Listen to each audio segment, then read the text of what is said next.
இப்போ மனிதன் எல்லாமே பாவங்கள் செஞ்சுட்டு வராங்க. அவனுக்கு தெரிஞ்சிச்சு பாவத்தோடைய சம்பளம் மரணம், போய் நரகத்துக்கு போயிடுவோம். பயந்துட்டான், செயல்கள் செய்ய ஆரம்பிக்கிறான். அவனால் ஒர்க் அவுட் பண்ணுறவனால வந்து என்ன பண்ண முடியல, மறுபடியும் அதை ரீச் பண்ண முடியல. இப்போ அவன் மறுபடியும் ஃபெயிலியர் ஆகிட்டே இருக்காங்க. நீங்கள் தொடர்ந்து ப்ரேயர் பண்ணாலும் எத்தனை நேரம் ப்ரே பண்ண முடியும்? நம்ம சொல்லுங்கள். சரி நம்ம ஒன் ஹவர் பண்ணால் பரலோகம் போயிடலாமா? அவனுடைய ஃபெலோஷிப் பெற்றுலாமா? முடியாதுல்ல. இப்போ அட்லீஸ்ட் நம்ம வந்து இப்போ சர்ச்சுக்கு போய் தான் நம்ம வந்து பரலோகம் போக முடியும் அப்படின்னு சொன்னால் எத்தனை நாள் சர்ச்சுக்கு போகணும் பரலோகம் போக முடியும் அப்படின்னு கேட்கணும்ல. அப்போ நீங்கள் சாவர வரைக்கும் போகணும்னு சொன்னால் சாவர வரைக்கும் போக முடியுமா? முடியாது. அதான் அட்மிட் பண்ணணும், ஒத்துக்கணும், அவ்வளோதான். அப்போ நம்ம ஒத்துக்கிறோம்,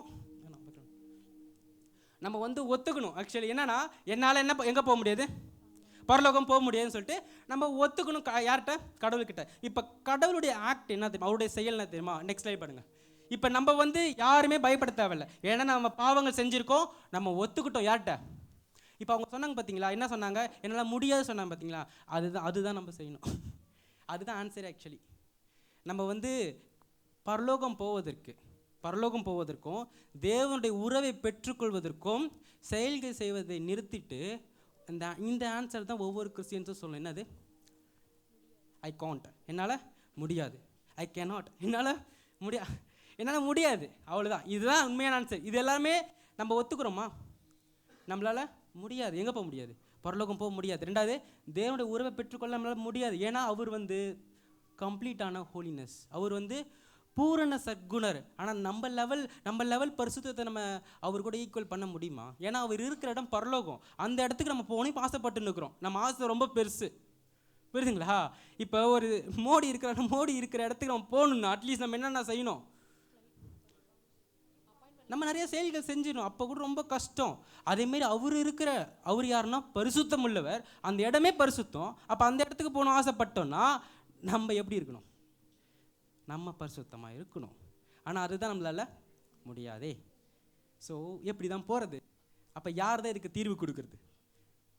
நம்மளால் முடியாது. அதுவும் நம்மளால் முடியாது. ஓகேங்களா?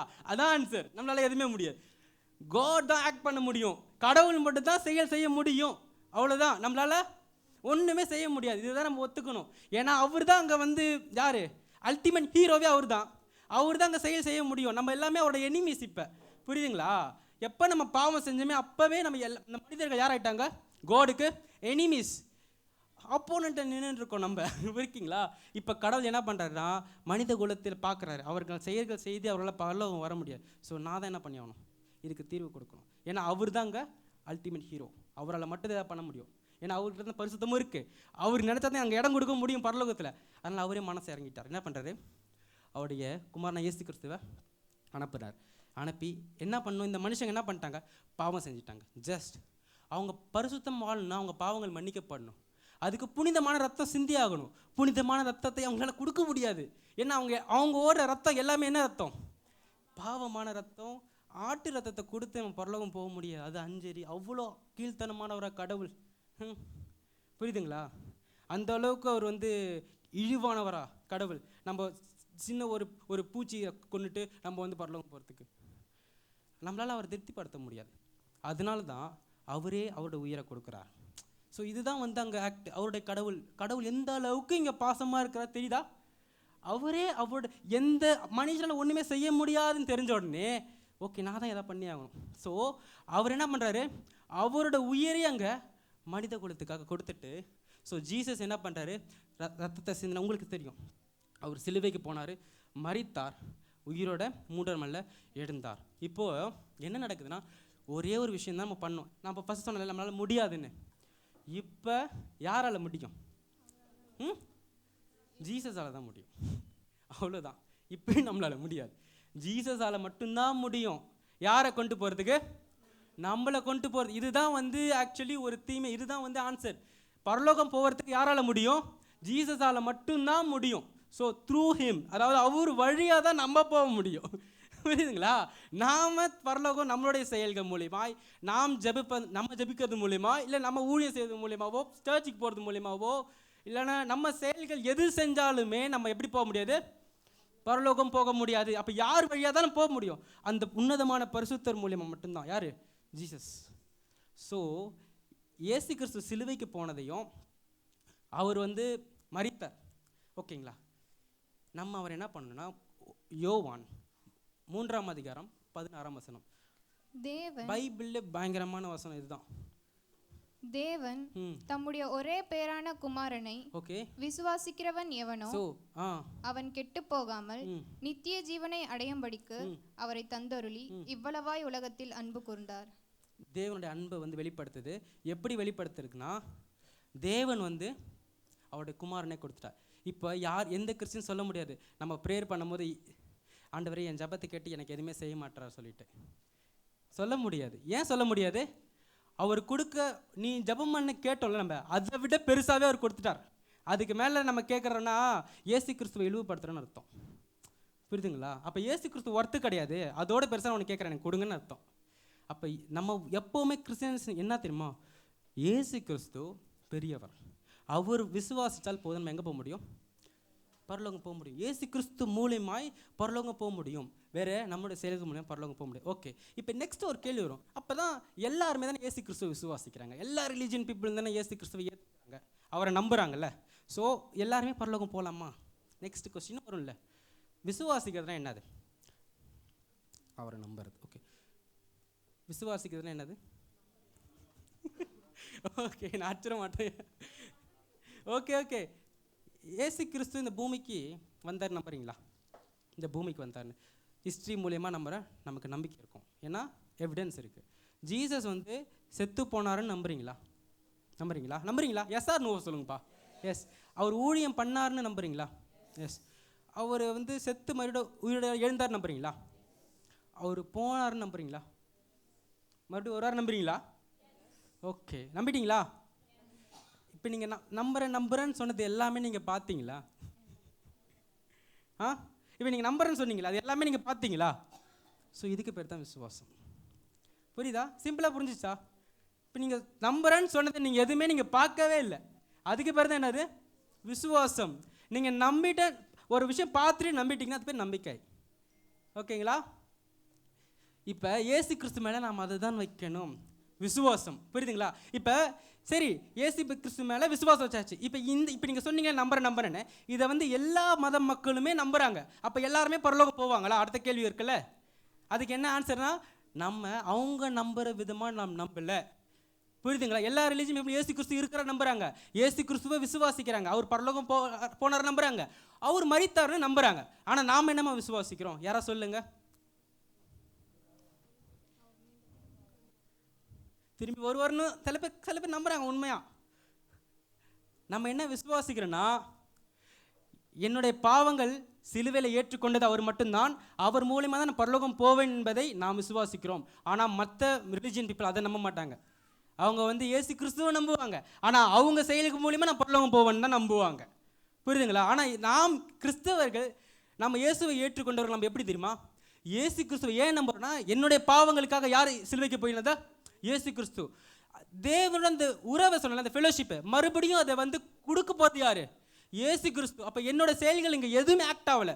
ஸோ நான் யாரை நம்ப போகிறேன்? இப்போ ஜீசஸை. ஸோ இதுக்கு பேர் தான் விசுவாசம். புரியுதுங்களா? இயேசு ஜஸ்ட் பிலீவ் பண்ணுறது கிடையாது.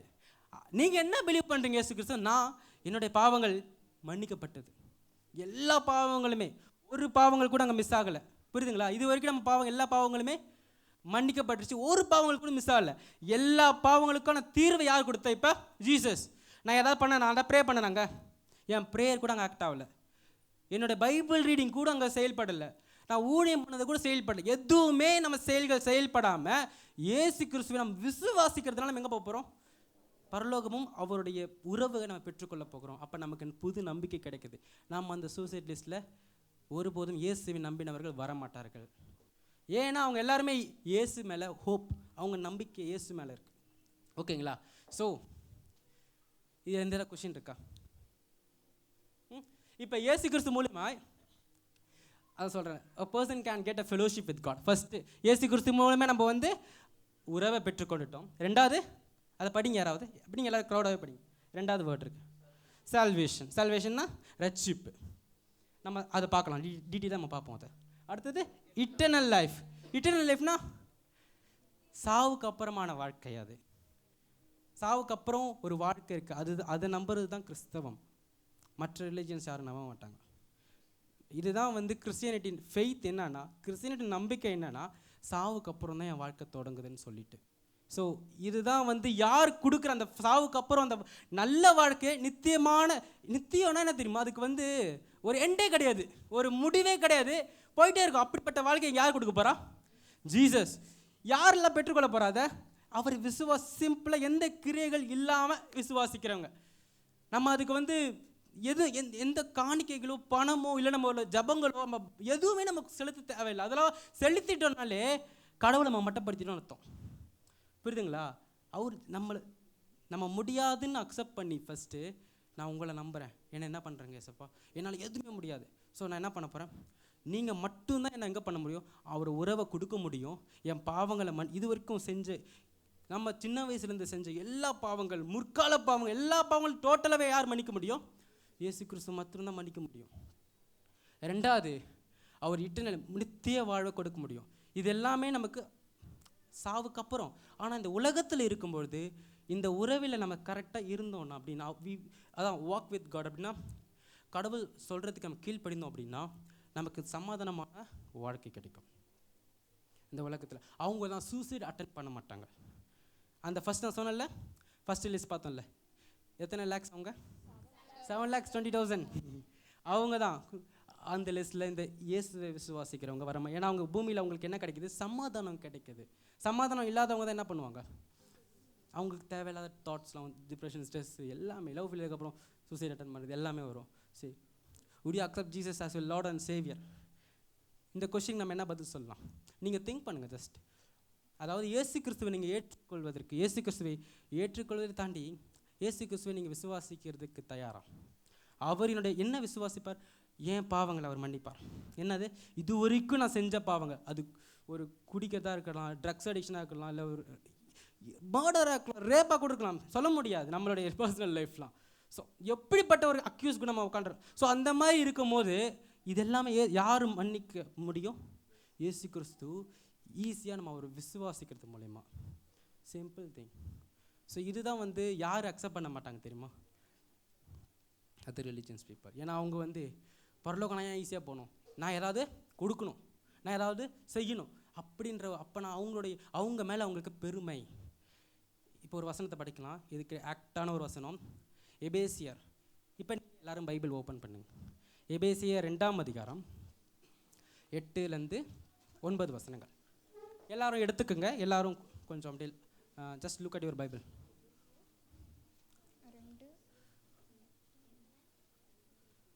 ஓகேவா? ஸ்டார்ட் பண்ணலாமா? அப்போ படிங்க, எல்லாருமே சேர்ந்து படிக்கலாம் அந்த வசனத்தை. இருங்க அந்த பேஜ் நம்பர் தெரியல, பேஜ் நம்பர் யாராவது சொல்லுங்க. ஜஸ்ட் 261 எல்லாருமே எடுத்தாச்சா? 265 சரி 265. புதிய ஏற்பாடு, பழைய ஏற்பாடில் தேடாதீங்க. ஓகே, ஸ்டார்ட் பண்ணலாம் படிக்கிறதுக்கு. இப்போ கிருபையினாலே யார் இங்கே ஆக்ட் பண்ணான்னா, காட் தான் நம்மளுடைய ரட்சிப்புக்கு, நம்மளுடைய பாவ மன்னிப்புக்குமே அவருடைய அந்த உறவை பெற்றுக்கொள்வதற்கு நம்ம எதுவுமே முடியாது சொல்லிட்டோம், அக்ரி பண்ணிட்டோம். யார் இப்போ செயல்கள் எல்லாமே செஞ்சிருக்கா? தேவன், கடவுளே அந்த செயல்களை செஞ்சிருக்கா. இயேசு கிறிஸ்துவே அந்த செயல்கள், அதான் கிருபை, அதுதான் கிரேஸ். கிருபையினால் நம்ம என்ன பண்ணியிருக்கோம்?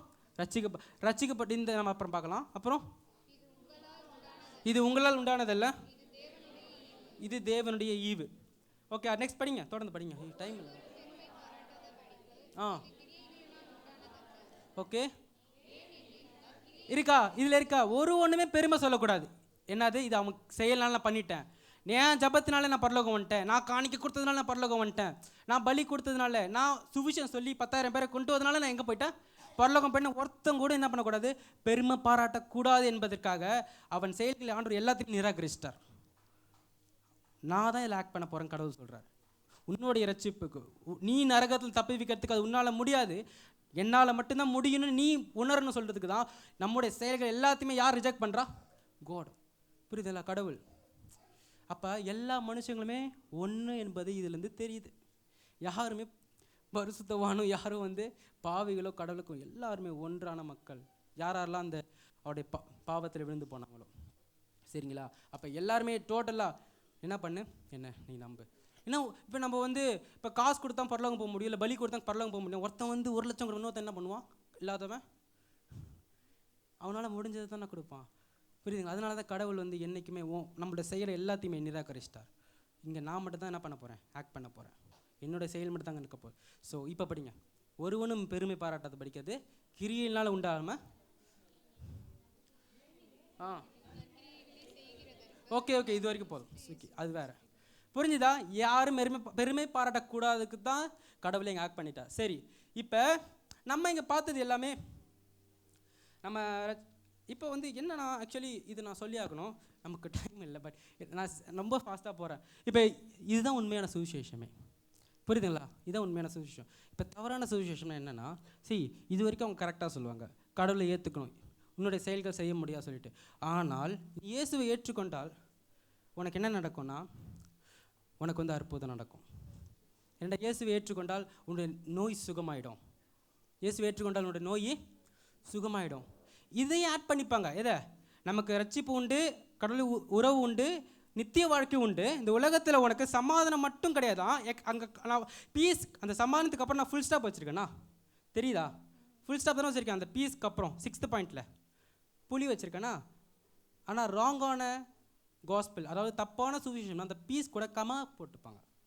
கமா போட்டுக்கிட்டு என்ன சொன்னா, கடவுள் உனக்கு என்ன பண்ணுவார், நீ அவரை ஏற்றுக்கொண்டால் உன் நோய் சுகமாயிடும். 2வது, உன் குடும்பம் ஆசீர்வதிக்கப்படும் இந்த உலகத்தில். 2வது, நீ படித்து ஜாப் கிடைக்கும். எப்போ? நீ இயேசுவை விசுவாசி ஏற்றுக்கொண்ட. இதுதான் ராங் இன்ஃபர்மேஷன். கடவுள் என்றைக்குமே அதை நமக்கு ப்ராமிஸ் பண்ணல பைபிளில். புரியுதுங்களா? கடவுள் என்றைக்குமே பைபிளில் நமக்கு இந்த உலகத்தில் உனக்கு நோய் சுகமாயிடும் சொல்லிட்டு கேரண்டி கொடுக்கல.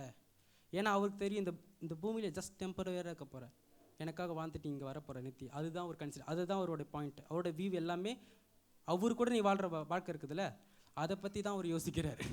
அங்கே நமக்கு இதெல்லாம் கிடையாது. இங்கே வந்து எப்படின்னா, நம்ம இதோட ஃபுல் ஸ்டாப் வச்சிடணும். ஏன்னா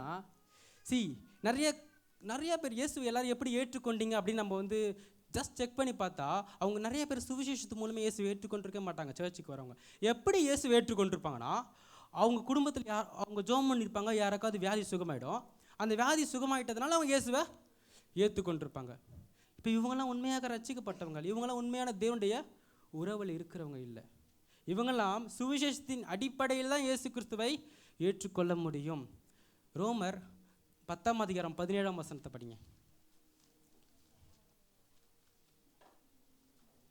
ஆதலால் விசுவாசம் கேள்வியினாலே வரும், விசுவாசம் கேள்வியினாலே வரும், கேள்வி தேவனுடைய வசனத்தினாலே வரும். ஸோ அல்டிமேட்டாக தேவனுடைய வசனத்திலிருந்து தான் விசுவாசம் வருது. இங்கே விசுவாசம் ஒரு மனுஷனுக்கு எங்கே வருது? கேட்கறதுனால அவரோட சுவிசேஷத்தை, அதாவது சுவிசேஷத்தின் மூலியமாக தான் அவனுக்கு எங்கே என்ன வரும்? விசுவாசம் வரும். தவிர நான் இப்போ ஒரு உங்களுக்கு நோய் சுகமாக ஜோம் பண்ணி நோய் சுகமாயிருச்சுன்னா சுகத்தின் மூலியமாக விசுவாசம் வரும்னு எங்கே சொல்லியிருக்கலாம்? இங்கே போட்டிருக்கணும்ல. ஆனால் வசனத்தின் மூலியமாக தான் உங்களுக்கு விசுவாசம். அதுதான் உண்மையான உங்களுக்கு வந்து கடவுளோட உறவை கொடுக்கும். ஸோ நம்ம ஒன்றும் பிரச்சனை இல்லை. நம்ம நிறைய பேர் வந்து ஈவன் நமக்கு ஜாப் கிடச்சதுனால சில பேர் இயேசுவை ஏற்றுக்கொண்டிருப்பாங்க. புரியுதுங்களா? ஜாப் கிடச்சதுனால இயேசு, அவங்களாம் வந்து பரலோகம் போவாங்கன்னா ஒரு கேள்வி தான். ஏன்னா அவங்களுக்கு தான் அந்த விசுவாசம் வேறு. அது நம்ம சொல்கிற விசுவாசம் என்னன்னா, இயேசு கிறிஸ்துவை விசுவாசிக்கிறதுனால் நம்முடைய பாவங்கள் அவர் மூலமாக போகும் என்பது விசுவாசிக்கிறது. ஜாப் அவரால் எனக்கு ஜாப் கிடச்சின்னு விசுவாசிக்கிறது கிடையாது. ஓகேங்களா? அவங்க வந்து கடவுளோட சேர முடியாது. ஸோ நம்ம மேபி அப்படி இருந்திருக்கலாம். சுவிசேஷம் தெரியாமல் நமக்கு ஒரு ஹீலிங் நடந்திருக்கும், இல்லை நமக்கு வந்து ஏதோ ஒரு பிரச்சனை சால்வ் ஆகிருக்கும். அதனால் நம்ம இயேசு கிறிஸ்துவை என்ன பண்ணியிருப்போம்? ஏற்றுக்கொண்டு விசுவாசிச்சிருப்போம். ஆனால் அது நமக்கு ரட்சிப்பு கொடுக்காது, அது நம்மளை பரலோகம் கொண்டுட்டு போகாது. ஸோ இயேசு கிறிஸ்துவை விசுவாசிக்கணும், சுவிசேஷத்தின் அடிப்படையில் விசுவாசிக்கணும். என்னால் பரலோகம் போக முடியாது, என்னை கொண்டுட்டு போவார் இயேசு கிறிஸ்துன்னு விசுவாசிக்கணும். என் பாவங்கள் அவரால் மன்னிக்கப்படுவதுன்னு விசுவாசிக்கணும். ஸோ இதுதான்.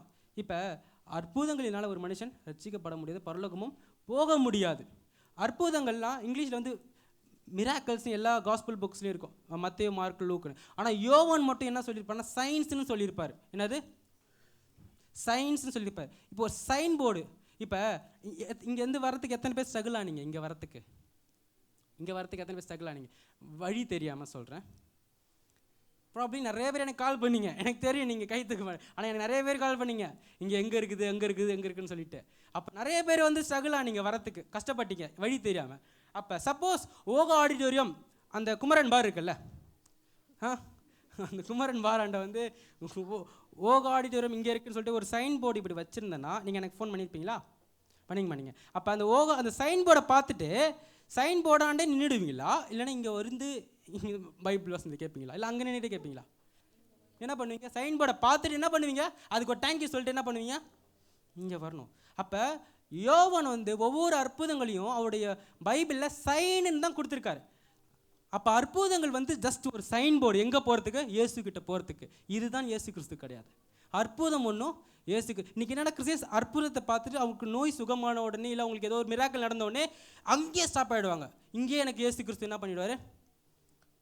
எனக்கு ரட்சிப்பை கொடுத்துவார், நான் பரலோகம் போயிடுவேன். சைன் போர்டு தான் அது, நீ போக வேண்டியதாக அவங்க இயேசு கிறிஸ்து. புரியுதுங்களா? சைன் அற்புதம் கிடையாது. அற்புதம் உனக்கு ஒரு வே தான் அது. ஸோ நம்ம எல்லாருமே ப்ரேயர் பண்ணியிருப்போம், எனக்கு அது கொடுங்க இது கொடுங்க. நம்ம கிடச்சிருக்கோம், அங்கேயே நம்ம சர்ச்சுக்கு வந்துட்டு ஏதாவது பண்ணியிருப்போம், ஒரு பர்ஃபார்மன்ஸ் சர்ச்சில் டெஸ்ட் பண்ணி சொல்லியிருப்போம் பயங்கரமாக, ஆண்டவர் எனக்கு உதவி பண்ணிட்டார் அப்படி சொல்லிட்டு அங்கேயே இயேசு ஏற்றுக்கொண்டு. அது உண்மையான ரட்சிப்பு கிடையாது. அற்புதத்தின் மூலமாக ரட்சிக்கப்படுது, அது ஜஸ்ட் சைன். நீ அங்கே போகணும், எங்கே? அவங்க ஆடிட்டோரியம், அங்கே தான் இயேசு கிட்ட போ. அங்கே தான் உனக்கு சுவிசேஷத்தின் மூலியமாக உனக்கு ரட்சிப்பு உண்டு, பரலோகம் உண்டு, நரகத்தின் விடுதலை, பாவ மன்னிப்பு உண்டு.